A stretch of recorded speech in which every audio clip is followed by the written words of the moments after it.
Coucou à tous, bienvenue sur ma chaîne. On se retrouve aujourd'hui pour le taroscope du mois de février pour les cancers, ascendant cancer et lune en cancer. J'espère que vous avez passé un très bon mois de janvier. Si vous ne connaissez pas vos signes ascendants et lunaires, je place en barre d'informations deux liens qui vont vous permettre de les calculer. Je tenais très chaleureusement à remercier les personnes qui m'ont fait confiance en me demandant un tirage personnalisé. J'ai reçu énormément de demandes, ce qui explique pourquoi je n'ai pas été très présente ce mois-ci sur ma chaîne. Tout simplement, j'avais plus de temps, j'avais plus le temps de poster parce que j'ai été un peu submergée de demandes. Donc je vais essayer de refaire des tirages autres que les tarots, mais par contre je les posterai peut-être plus sur Facebook parce que c'est vrai que sur YouTube ça prend beaucoup de temps à télécharger et en ce moment entre ma vie privée, mon travail, parce que les cartes c'est pas mon travail, ma chaîne et les tirages perso, j'avoue que j'ai plus une minute à moi. Voilà, donc je vais essayer de faire au mieux, mais voilà, je vous promets rien. Je vais surtout essayer de les poster sur Facebook parce que ça me prendra un peu moins de temps et si j'ai le temps je les posterai sur YouTube, mais je vous garantis rien. Voilà, donc je vous remets mon adresse mail si vous aussi vous voulez connaître les conditions pour avoir un tirage personnel. Donc il y a des conditions, ce sont des tirages qui sont un petit peu comme ceux que je propose sur YouTube, mais un peu plus étoffés quand même, il y a plus de cartes et effectivement ils sont totalement adaptés à votre situation. Voilà, donc si vous voulez connaître les conditions, envoyez-moi un petit mail et je me ferai un plaisir de vous répondre. Donc on va commencer tout de suite pour les cancers avec le tirage. Donc j'ai tiré comme d'habitude 3 cartes issues du Rider Tarot Deck. La première va représenter votre situation actuelle. La deuxième va représenter les obstacles que vous rencontrerez au cours de ce mois. Et la troisième carte représentera l'évolution de votre situation. Ensuite, j'ai tiré 3 autres cartes issues du Tanis le Normand qui vont venir nous apporter un petit complément d'information sur votre situation, donc qui vont compléter un peu le message des 3 premières cartes. Puis j'ai rajouté une carte issue du Grand Oracle de l'amour qui va venir nous éclairer plus particulièrement sur votre vie sentimentale. Alors, pour commencer, donc, j'ai tiré pour vous la carte de la Maison Dieu qui est tombée à l'endroit. Et à l'endroit, la Maison Dieu, c'est une carte qui nous parle de surprise, de changements inattendus, rapides et imprévisibles. Ça parle aussi de perturbations, voilà, de déséquilibres brutaux. Et donc, avec cette carte, il pourrait y avoir, pour certains d'entre vous, l'annonce d'une nouvelle qui va peut-être venir vous chambouler, entre guillemets, ou alors un événement complètement inattendu qui va vous surprendre. Avec la carte de la Maison Dieu à l'endroit, sur le plan un peu plus psychologique, vous pourriez actuellement être dans une phase de prise de conscience, de développement personnel, spirituel, etc. Et peut-être que vous avez besoin, pour certains d'entre vous, de vous renouveler parce que vous avez érigé des croyances qui sont malheureusement fondées sur de mauvaises bases. La Maison Dieu dans le tarot psychologique faisant référence à tout ce qui est ouverture d'esprit et prise de conscience. Ça pourrait concerner pour certains d'entre vous une relation... Qu'est-ce que je dis? N'importe quoi. Ça pourrait concerner aussi dans le sens où vous vous rendez compte que vous êtes parti peut-être avec quelqu'un sur une relation, par exemple, sur de mauvaises bases. L'idée, c'est que peut-être avec cette personne, vous êtes parti sur des bases qui n'étaient pas saines, pas stables, et du coup, vous avez envie de changement, vous avez envie de repartir sur des bases plus stables, plus saines. Et avec cette carte, pour une petite poignée d'entre vous, il pourrait y avoir une certaine forme, on va dire, d'ascension sociale ou de progression, d'ascension tout court, dans le sens où il y a un peu avec cette carte l'idée d'une élévation, d'une promotion, d'une augmentation, etc. Donc concrètement, ça pourrait se traduire par, pour certains d'entre vous, une mutation, une augmentation de salaire, voilà, etc., une prise de responsabilité au sein de l'entreprise, etc., etc., puisque c'est vrai que la Maison Dieu, souvent dans les tirages professionnels, représente les bâtiments et les entreprises. Avec cette carte aussi, pour certains, vous pourriez connaître des problématiques en lien avec la maison. Donc quand je parle de maison, j'entends par là l'habitation, le foyer. Alors quand je dis problématique, ça ne veut pas dire problème, hein, c'est plus une thématique en fait. Donc ça pourrait être, par exemple, vous avez envie de vendre votre maison, vous avez envie d'acheter une maison, vous avez envie de faire des rénovations dans votre maison, de changer de déco, de réparer des pannes, etc., etc. Ça pourrait également se traduire pour certains d'entre vous par des changements de lieu de travail, des changements changement d'entreprise, hein, donc voilà, un déménagement, parce que peut-être vous déménagez par exemple pour prendre un nouveau poste, voyez par exemple, ou peut-être votre entreprise change de bâtiment, donc vous changez de lieu de travail. Il y a aussi l'idée peut-être de certains déplacements, donc professionnels, personnels, etc., qui peut-être vont être plus fréquents que d'habitude et qui vont peut-être vous contraindre à quitter votre maison. Je prends un exemple, vous partez en vacances et du coup vous allez quitter votre maison pendant quelques jours. Voilà, ou peut-être une personne va quitter un peu le cocon familial. Bien sûr, c'est un tirage général, donc cela ne va pas forcément concerner tout le monde, hein, rassurez-vous. Mais effectivement, pour certains d'entre vous, j'ai un peu cette idée qu'il pourrait y avoir, je sais pas moi, un voyage d'affaires ou un week-end en amoureux ou n'importe quoi qui va vous obliger à vous absenter de votre domicile en fait. Ou alors même carrément un changement de domicile. Pour d'autres, ça pourrait se traduire par un déménagement, ou alors une recherche d'appartement, ou alors, comme je l'ai dit, quelqu'un qui pourrait voilà quitter la maison, par exemple pour prendre son indépendance. Donc je sais pas moi, si par exemple quelqu'un, votre enfant est devenu grand et il quitte la maison pour aller habiter tout seul dans son appartement. Voilà, il pourrait y avoir des choses de ce genre-là. Au niveau de la carte placée en obstacle, j'ai tiré la carte de la justice. Donc elle est tombée à l'endroit et elle vient nous parler de peser le pour et le contre d'une situation. Elle nous parle aussi de recherche d'harmonie, de recherche d'équité, de recherche d'équilibre. Voilà. Elle parle aussi du fait de devoir trancher une situation, de faire un choix clair, net et précis. Et comme la carte est placée en obstacle, ici pour certains, vous pourriez avoir du mal à trouver une issue ou une solution à une problématique. Vous pourriez aussi avoir du mal à faire un choix. La carte de la justice, ici par exemple, ça pourrait représenter le fait de se montrer hésitant, le fait d'avoir du mal à y voir clair, par exemple au niveau de sa situation, de ne pas savoir dans quelle direction on doit aller. Voilà, il y a l'idée que vous n'arrivez pas à faire un choix clair, net et précis. La carte de la justice peut aussi représenter des thématiques ou des problématiques en lien avec tout ce qui est administratif, donc les problèmes administratifs, les dossiers administratifs, etc. En obstacle, cette carte pourrait aussi nous parler de se montrer peut-être injuste ou d'avoir peut-être des regrets parce que vous avez été injuste avec une personne dans votre passé. Et on va dire qu'avec le recul, peut-être vous prenez conscience, comme l'indique la Maison Dieu, hein, qui indique les prises de conscience, que votre comportement n'était peut-être pas adapté ou alors pas correct ou ça s'est peut-être pas fini comme vous auriez voulu en fait, mais sur le coup vous n'avez pas vu ça sous cet angle-là. Voilà, peut-être aussi que quelqu'un s'est pas comporté de manière correcte avec vous et que comment dire, ça vous trotte un peu dans la tête, hein, parce que c'est vrai que la carte de la Maison Dieu c'est tout ce qui concerne le mental. Hein.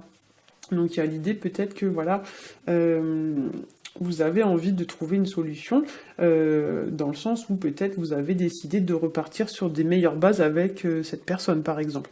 D'un point de vue psychologique, la justice c'est tout ce qui est lié aussi, tout ce qui est lié pardon, donc à l'injustice et aux trahisons. Donc effectivement, quand elle est placée en obstacle ici, peut-être que ça pourrait nous dire que dans ce tirage, il y a des choses qui relèvent de la moralité et du fait d'assumer les conséquences de ces actes. Alors soit c'est vous qui êtes à l'origine, soit vous subissez. Mais ici, il y a l'idée quand même avec l'association Maison Dieu et Justice que... comment vous dire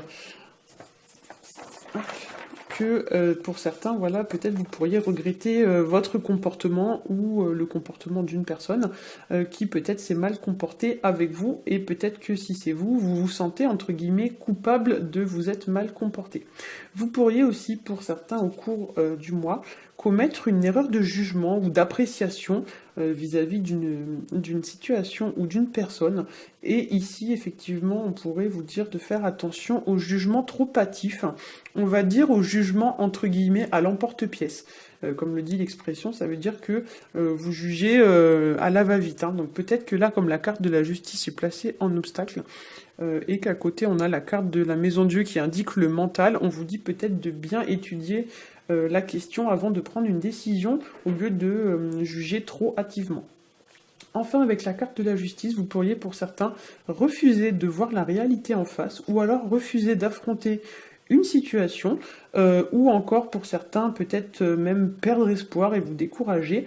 Et ici, on vous conseille de rester lucide et de bien regarder la situation sous tous les angles. Comme l'indique donc la carte de la Maison Dieu, on vous dit d'ouvrir votre esprit, hein. Voilà, ouvrir votre mental. Donc peut-être qu'il y a des options auxquelles vous n'avez pas pensé, ou alors peut-être qu'on vous dit aussi de ne pas regarder votre situation avec des œillères, dans le sens où vous devez peut-être arrêter de vous voiler la face, ou alors peut-être aussi que vous devez regarder la situation du point de vue d'une autre personne, vous mettre à sa place. En troisième carte, j'ai tiré pour vous la carte de l'impératrice à l'envers. Et c'est une carte qui nous parle normalement de générosité, de compassion, d'affirmation de soi.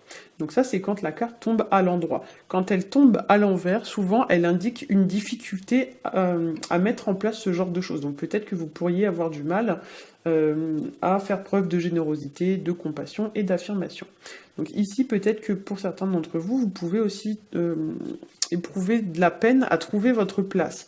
Peut-être que vous avez du mal, effectivement, à vous affirmer, puisque l'impératrice est une personne quand même qui s'affirme, et quand elle tombe à l'envers, soit on est dans l'excès d'affirmation, donc on est trop sur la défensive, on est trop dans l'agressivité, on cherche le conflit sans prendre la peine de discuter et de réfléchir, comme l'indique la carte de la justice et de la Maison Dieu, ou alors, au contraire, on est une personne complètement soumise, qui ne sait pas du tout s'affirmer, qui n'a aucune autorité. En fait, quand une carte tombe à l'envers, il y a soit les nuances positives de la carte, soit les nuances négatives qui vont s'appliquer. Voilà. Avec cette carte aussi, pour moi, on pourrait vous demander ce mois-ci de trouver le juste milieu entre le dialogue et le conflit, entre la défense de soi et de ses convictions et la protection de soi-même, l'agressivité, voilà, entre par exemple l'affirmation et la soumission. Pour moi, ici, vous devez vous remettre dans le bon axe. En fait, on va vous demander de retrouver un juste équilibre, de ne pas être trop dans l'excès et pas trop dans le manque. Voilà. Ici, pour certains d'entre vous aussi, peut-être qu'on vous demande, avec la carte de la justice, hein, qui est placée en obstacle, juste à côté, de vous montrer peut-être moins strict, moins rigide, moins austère, et de vous montrer plus chaleureux, plus ouvert à votre entourage, plus doux, plus tolérant, etc.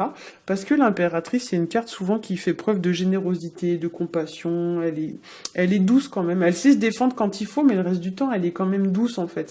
C'est un peu la maman du tarot, hein, donc... Peut-être qu'ici, voilà, on vous dit que vous allez, comme la carte est sortie à l'envers, avoir du mal à retrouver un peu ce côté chaleureux. Peut-être que c'est quelque chose qui vous manque. Voilà, vous n'avez pas l'habitude d'être comme ça. Peut-être aussi, avec cette carte, qu'on pourrait vous encourager au dialogue, puisque l'impératrice, c'est une femme souvent qui résout les problèmes par la discussion et pas par le combat, hein. Voilà, donc peut-être qu'on vous dit que vous devez chercher des compromis, négocier, etc., au lieu de passer à l'attaque. Ou peut-être qu'on vous dit aussi que vous devez exprimer des choses que vous gardez au plus profond de vous pour vous libérer d'une situation qui vous tracasse, qui vous pèse, etc. J'ai aussi le ressenti que pour certains, vous pourriez peut-être avoir du mal à tourner la page d'une situation, notamment à cause d'une mauvaise communication, donc des non-dits, des secrets, des rancœurs, des choses inavouées, etc.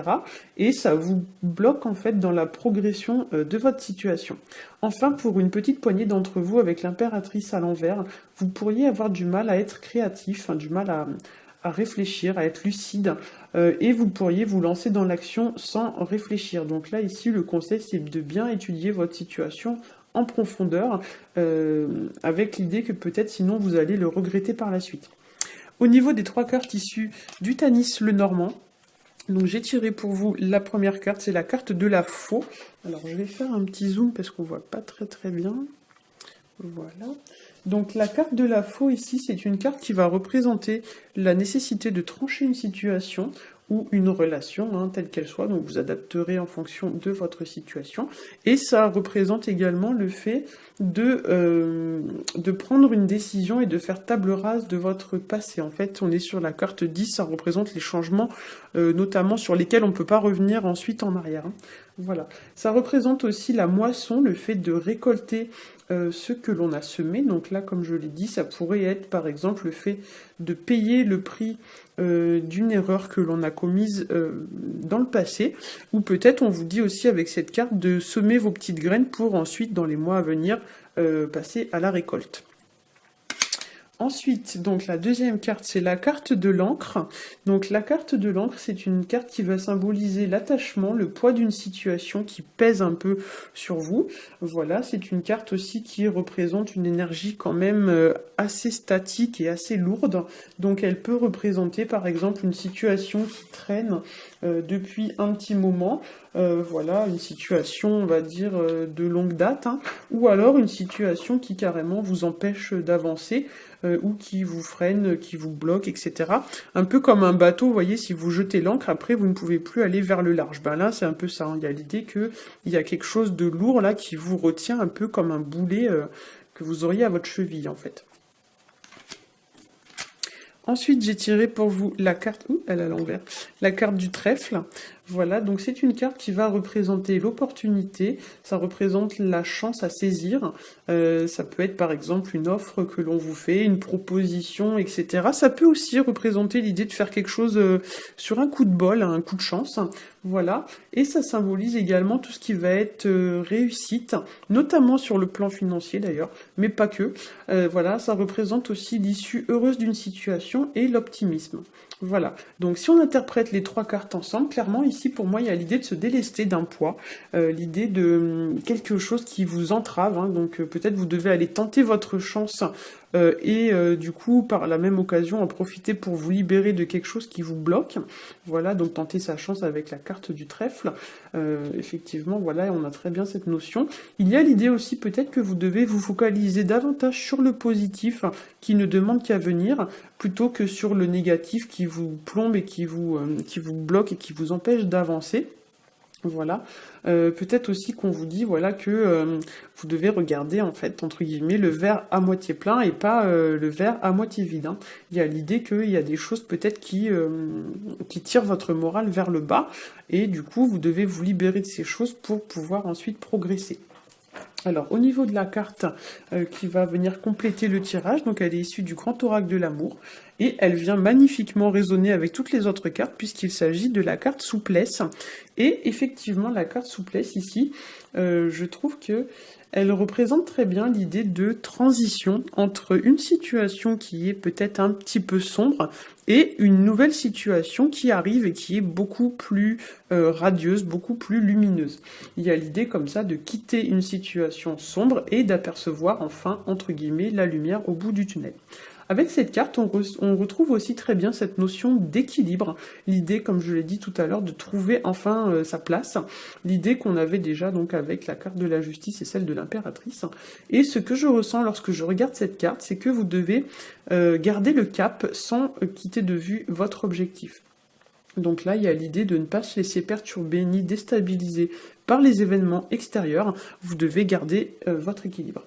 Je ressens aussi l'idée avec cette carte que vous devez devenir qui vous êtes vraiment, dans le sens où tout ce qui est caché au plus profond de vous demande à jaillir en surface, comme si en quelque sorte on vous demandait entre guillemets... le mot est peut-être un peu fort, mais d'accoucher, entre guillemets, de la personne que vous êtes vraiment au fond de vous. En fait, il y a l'idée comme ça d'un passage. Vous devez en fait vous délester de toutes vos anciennes façons de penser, toutes ces couches que vous avez qui vous servent plus, comme si vous deviez en fait vous délester de toutes ces couches de vêtements qui ne vous servent plus, et ensuite vous devez vous mettre complètement à nu.